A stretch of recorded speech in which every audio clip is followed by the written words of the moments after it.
Kusangana zvekare kwatiri kuita panyaya version apo patinokupakurirai nhau nezvimwe zvese zvinonga zvichiitika munyika yenyu yeZimbabwe. Nhasi tiri kuuya pano nenyaya yatiri kuona yatiri kusangana nayo inova nyaya yavhundutsa veruzhinji, iyo nyaya iri kubuda pachena iri kuratidza kudzingwa basa kwaitwa vaJacob Mufumi avo meya weHarare vari kunzi vamiswa basa bato ravanoshanda naro reCitizen Coalition for Change, apo vanozivikanwa vari ivo vanomhanya mapositions akasiyana siyana, ivo vari meya zvekare webato iroro reCitizen Coalition for Change. So iko zvino nekudawo kwezvinhu zvakasiyana siyana zviri kutaurwa nevanhu zviri kunzi Jacob Mafumi vabviswa pamaposition avanga vachishanda vari nekuda kwezvikonzero zvakasiyana siyana zviri kutarisirwa, nekuti vakamboonekwa vari kuscofa ideology yeZANU-PF, kuteerawo misangano yakasiyana siyana yeZANU-PF. Saka hazvigone kuti varambe vari paforefront, vari ivo mouthpiece yepolitical party yavo yeCitizen Coalition for Change. Mabudiro ari kuita nyaya pano pabuda press statement rabudiswa nevanhu veCitizen Coalition for Change rakanzi Office of the Acting President parikunzi, I'm pleased to announce the following appointment with immediate effect of Honorable Willas Madzimure and Kura Uone Chiwai to the positions of CCC Secretary for Information and Publicity, Party Spokesperson and Presidential Spokesperson, respectively. Honorable Descent Bajila will continue to serve as Deputy Spokesperson. These appointments will enhance our communication capabilities aimed at improving the effectiveness and efficiency of our party communication. Watchman Ngube ndo vavaisa zvavo signature yavo mubato irori reCitizen Coalition for Change. Riri kuzikanwa zvakanyanya kuti zuro ndizuro vakabva kupiwa mari yakati wandei yavakatambira, iyo yavakasheana, mari yemapato inobudiswa nenyika. Saka imari yavakapiwa ivo nebato reZANU-PF, vakapiwa mari dzavakagovana vakapanana. Saka iko zvino zviri kutarisirwa zvekare kuti pamwe zvichida dzinogona kunge dziri nyaya dzemari idzodzo dzinonga dzave kukonzeresa, dzave kunetsa, nekuti munoziva kuti muZimbabwe nyaya kana kuti panoungana maZimbabweans nyaya yemari yagara inotori dambudziko hombe kwazvo, nekuti vanhu vakangoona mari, pakangobatwa mari, vanhu vanotanga kupesana nekuti vanogona kutobva kumashure uko vashanda vese zvakanaka, asi pakazongobuda nyaya dzemari chete panotanga kunetsana. So vaJacob Mafumi ndivo vakanga vari spokesperson webato reCitizen Coalition for Change pamazuva iwaya atabva aya. Saka vari kunzi paposition yavo iyoyo paiswa mumwe tsamba haina kubuda yakanyora kuti Jacob Mafumi is now fired, but tsamba yangobuda yakatotaura machanges vangoita mupolitical party ravo iroro reCitizen Coalition for Change, asi zvingori pachena, zviri zvinhu zvinongoratidza kuti ndo machanges, ndo zvinhu zvatoitika, ndo mapositions atotorwa, nekuti mapositions ivayo vaishandira mumwe. Tiri kuona zvekare imwe position iyo iri kutarisirwa kuti ndo position yaingova ichishandwa naavo vaSengezo Chabangu, inova position yasecretary pano pari kunzi Secretary of Information. Inova imwe position zvekare yaiswa mumwe munhu pari kutarisirwa kuti pamwe zvichida vaShabangu zvekare vanofanira kunge vatomiswa basa futi ipapo. Takatarisa nyaya iyoyo nekuti vaChabangu ndo vairana position iyoyo. vaChabangu mumwe munhu futi ari kufamba zvakanyanya sezvinongoitwa navaJacob Mafumi zvekuenda kumarallies eZANU-PF iwayo, tingati ma-events eZANU-PF anoitwa, unovaona vari kwakawanda, kungava kuState House, kungava kwese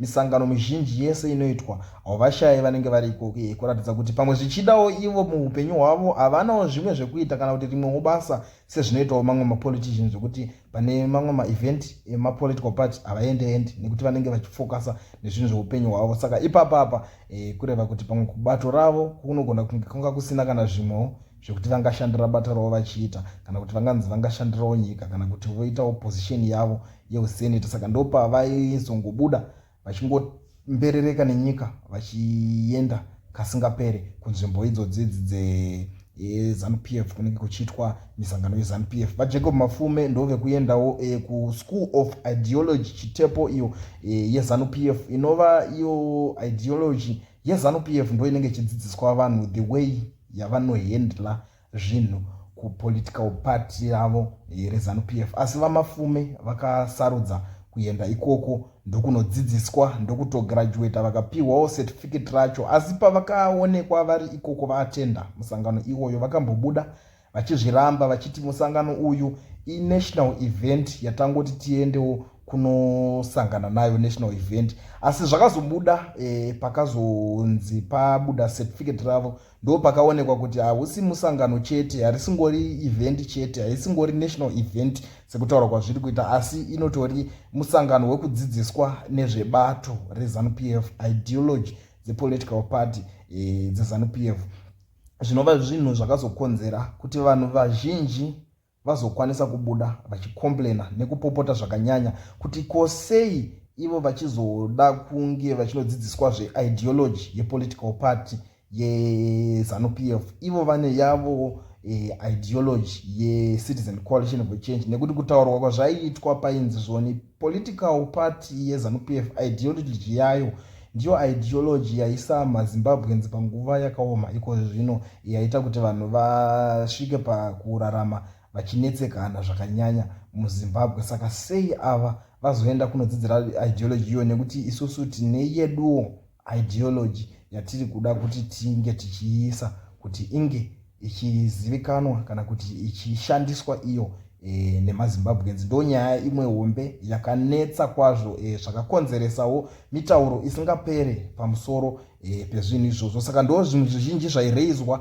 nemacitizens eZimbabwe pachinzi varume ava vanotori vatengesi chaivo chaivo, nekuti hapana pekuti vanhu vangaita zvinhu zvakadarowo nekuchinzi wakunodzidziswa zvinhu zveZANU-PF. saka ndo nyaya yakanetsa. asiwo vanhu ava kuchinjwa kwavari kuita zvinhu zvaakungozivikanwa nekuti vanhu vazhinji vari kutaura kuti havasisina chekuita kana kuti havachisina rudo kana kuti vachine kuda kutevedzera zvinoitwa nebato ravo iro reCitizen Coalition for Change. vakungoti sinzi kusisina munhu wataida watakateera pakuvamba kwebato iroro vaNelson Chamisa avo vanova ivo muvambi webato iroro kana kuti founder webato iroro.